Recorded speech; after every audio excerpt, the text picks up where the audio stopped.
میں آپ کو مشورہ دیتا ہوں، یہاں تک کہ اگر آپ کے پاس آپ کے حقوق ہیں، مقدمہ لانے میں جلدی نہ کریں، قانونی چارہ جوئی کے لیے اور اپنے حق کو نافذ کرنے کے لیے وکیل کی خدمات حاصل کریں۔ بائبل کہتی ہے، جھگڑا کرنے میں جلدی نہ کر، آخرکار جب تیرا ہمسایہ تجھ کو ذلیل کرے تب تو کیا کرے گا؟ وہ ثابت کر سکتا ہے کہ آپ غلط ہیں۔ اگر آپ کو اتنا ہی شوق ہے، میرے عزیزو، غلط مقدمہ میں اور غلط جھوٹی گواہی میں کبھی نہ پڑیں، کیونکہ اس طرح کے کاموں میں آپ ذلیل و خوار ہوں گے۔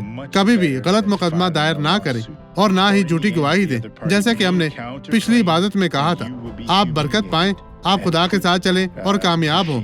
آئیں اب یہ گواہی دیکھیں اور برکت پائیں۔ خداوند آپ کو برکت دے گا۔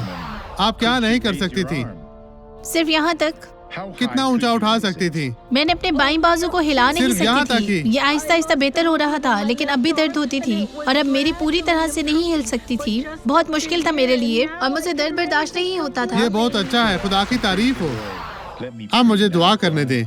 خداوند یسوع کے نام پر میں ان لوگوں کے لیے دعا کرتا ہوں جو تجھ سے التجا کرتے ہیں اور تیری مدد کے محتاج ہیں۔ انہوں نے مقدمہ دائر کیا ہے، اے خدا، اور اب وہ نہیں جانتے کہ کیا کرنا ہے اور کیا برا ہے کیا اچھا ہے، کہ ایسا لگتا ہے کہ ان کے دعوے بے بنیاد ہیں۔ مہربان خداوند، تو ان کی مدد کر، ان لوگوں کو استعمال کر اور ان کے ساتھ ہو، یسوع مسیح ناصری کے نام میں، اور آمین۔